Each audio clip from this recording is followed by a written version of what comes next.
Welcome back. Historians say the genesis of Nashville's identity was born from Lower Broadway. They say throughout the years that little strip has transformed the heart of Music City.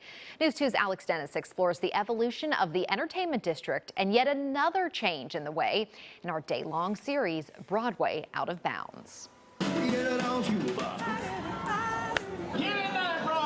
It's clear by the look on Davidson County historian Carol Busey's face. The changes on Lower Broadway amuse her. Where am I is one of the things I say, but then I see the liveliness and the energy that comes out of all of these activities. Like Busey, recently retired chief curator for the Tennessee State Museum, Dan Pomeroy, has spent half a century marveling at the evolution. That district is really the heart and soul of the beginning of Nashville. Once known as Broad Street, the strip off the Cumberland River served as a hub for merchants in the early 1800s, turning into hardware shops and feed stores that moved Nashville's economy into the 20th century. It was very vibrant even throughout the Depression. It wasn't long after the heartbeat of honky-tonk pounded for the first time, as big-name stars played at the Grand Ole Opry once housed in the Ryman Auditorium. The Ernest Tubb Record Shop is very important in this narrative. In the late 40s, performers would head just across the street from Tootsie's to visit with Tubb for his radio show Midnight Jamboree, which still airs today. Jump to the 60s when Beasley Furniture Company on the corner of 3rd Avenue set a new evolution in motion. We bought furniture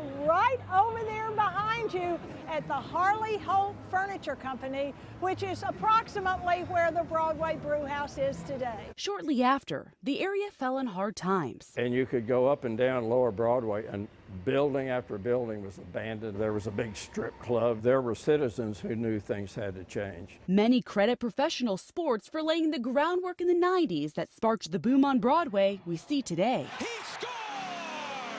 Ice hockey in Nashville, Tennessee. Who would have ever thought? In 1996, the Bridgestone Arena opened. Then came the recruitment of an NFL team, now the Titans.